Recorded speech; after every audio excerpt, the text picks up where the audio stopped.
આજે મ્યુનિસિપાલિટીના કેટલાક નાના અધિકારીઓને સસ્પેન્ડ કર્યા છે।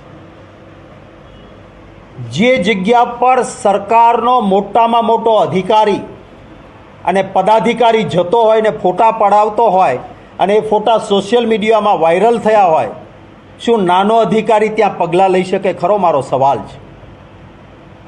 જ્યાં મેયર જતા હોય, જ્યાં મ્યુનિસિપલ કમિશનર જતા હોય અને એના ફોટા એમના જ સોશિયલ મીડિયામાં મુકાતા હોય, ત્યાં નાનો અધિકારી જઈને એનું બંધ કરાવી શકે ખરો?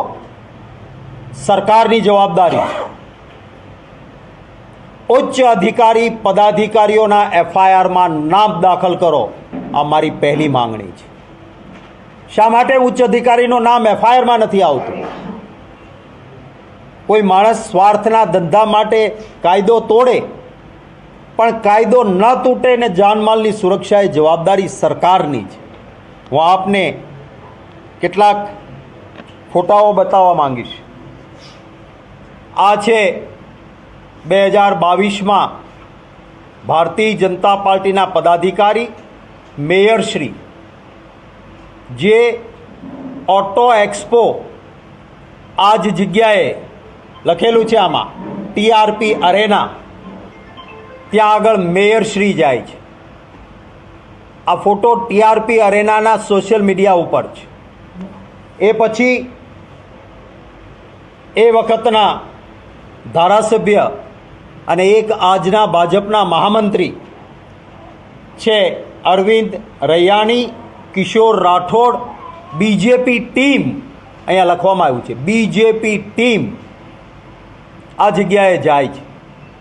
હવે આવા લોકો જતા હોય ત્યાં તમે નાના અધિકારીને, કોઈ પીઆઈ એ વખતે કોણ હતો એને સસ્પેન્ડ કરવાથી રાજી થશો? આ સૌથી વધારે ગંભીર બાબત collector Shri, SP, municipal commissioner Shri, ઝોનના પોલીસ અધિકારી, આ બધા જ અધિકારીઓ ત્યાં જઈને અને આ જે બાજુમાં આ જે બિલ્ડિંગ દેખાય છે, જ્યાં આ ગ્રાઉન્ડમાં ઊભા છે ને ફોટો પડાવે છે, જ્યાં રેસિંગ કારનો ટ્રેપ છે, આપે બધાએ જોયું છે, અને એ જ જગ્યાએ બાજુમાં આપને જે બિલ્ડિંગ સળગ્યું અને જેમાં લોકોએ જીવ ગુમાવ્યા એ પણ દેખાય છે। હવે આવા અધિકારીઓ ત્યાં જતા હોય અને પછી સરકારે એમ કહે કે મેં 5 જણાને સસ્પેન્ડ કર્યા, શું આ વ્યાજબી છે ખરું? એક જવાબદાર રચનાત્મક વિરોધ પક્ષ તરીકે રાજકારણ નથી કરતો, દુઃખ છે, દર્દ છે મને। મેં એવી સરકારો મારા દેશમાં જોઈ છે, એક રેલવેનો અકસ્માત થાય, રેલ મંત્રી રાજીનામું આપે, એક પ્લેનનો અકસ્માત થાય, નાગરિક ઉડ્ડયન મંત્રી કહે કે એ પ્લેનના અકસ્માત માટે હું જવાબદારી સ્વીકારું છું અને હું રાજીનામું આપું। છે કોઈ આજે એ માનવતા કોઈનામાં કે આ ઘટના બન્યા પછી નૈતિક જવાબદારીનો સ્વીકાર કરે?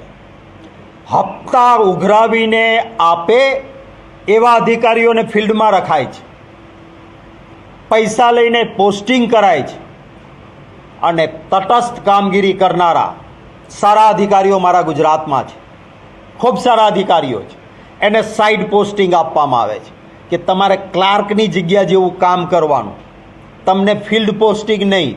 શું કામ? કારણ કે એ મારો અધિકારી જનતાના હિતમાં સરકાર સામે પણ કહી શકતો હોય છે કે નહીં ભાઈ આ ખોટું છે, આવું ન થાય। એક ધાક ઊભી કરી છે, અમારું કીધું નહીં કરો તો તમારી નોકરી ખતમ, તમારી કારકિર્દી ખતમ, તમારે અમારા ઈશારે નાચવાનું। મને કોઈ નામ દેવામાં સંકોચ નથી। શ્રી કુમારજી એક આઈપીએસ ઓફિસર, કારકિર્દી ખતમ। સતીશ વર્મા આખા ગુજરાતમાં જ્યાં નોકરી કરી ત્યારે એક કડક અને સારા અધિકારી, કારકિર્દી ખતમ। રાહુલ શર્મા ગુજરાતના ભાવનગરમાં 322 છોકરાઓનો જીવ બચાવનાર અધિકારી, કારકિર્દી ખતમ। રજનીશ રાય એક નિષ્ઠાવાન ને પ્રમાણિક અધિકારી, કારકિર્દી ખતમ। આવું લિસ્ટ જોવા બેસશો તો સારા સારા અધિકારીઓની કારકિર્દી ખતમ કરીને ભારતીય જનતા પાર્ટીની સરકારે એક ધાક ઊભી કરી છે કે ફિલ્ડમાં કામ કરવું હોય તો અમે કહીએ એમ અમારા પગારદાર તરીકે કામ કરો. મારે કહેવું છે કે અધિકારી એનો પગાર એ કોઈ ભારતીય જનતા પાર્ટી કે કોંગ્રેસ પાર્ટી કે રાજકીય પક્ષ નથી આપતો. એ પગાર અપાતો હોય તો જનતાના કાળી મજૂરીના પરસેવાના ટેક્સના પૈસામાંથી, જનતાની તિજોરીમાંથી મળે છે. એ જનસેવક છે, ભાજપના સેવક નથી. ઉઠે, આ પ્રસંગ છે, આત્મા કકળે ને ઉઠે અધિકારીઓ પણ. જ્યાં જ્યાં આવા હપ્તાખોરી ચાલે છે, ભારતીય જનતા પાર્ટીના નેતાઓના ઇશારે એ પણ બંધ થાય. હું ફરી માંગ કરીશ કે એફઆઈઆરમાં ઉચ્ચ અધિકારીઓના નામ સરકાર તાત્કાલિક દાખલ કરે. માનનીય ભૂપેન્દ્રભાઈ પટેલ, આપ ગુજરાતના મુખ્યમંત્રી છો. આખા ગુજરાતમાં છાપ એવી છે કે તમારી પાછળ કોઈ બેક સીટ ડ્રાઇવિંગ કરે છે, પાછળ બેસીને તમને કે એટલું તમારા પાસે કરાવે છે. હું વિનંતી કરીશ કે આપ આ પ્રસંગે પાછળ બેસીને ઉપદેશ આપનારને બાજુએ મૂકીને આપ આ પ્રસંગ માટે એક સારા નેતા તરીકે ઊભા થાઓ. ઉચ્ચ અધિકારીઓના એફઆઈઆરમાં નામ દાખલ કરાવો. આ હું માંગ કરું છું ગુજરાતના મુખ્યમંત્રી શ્રી પાસે.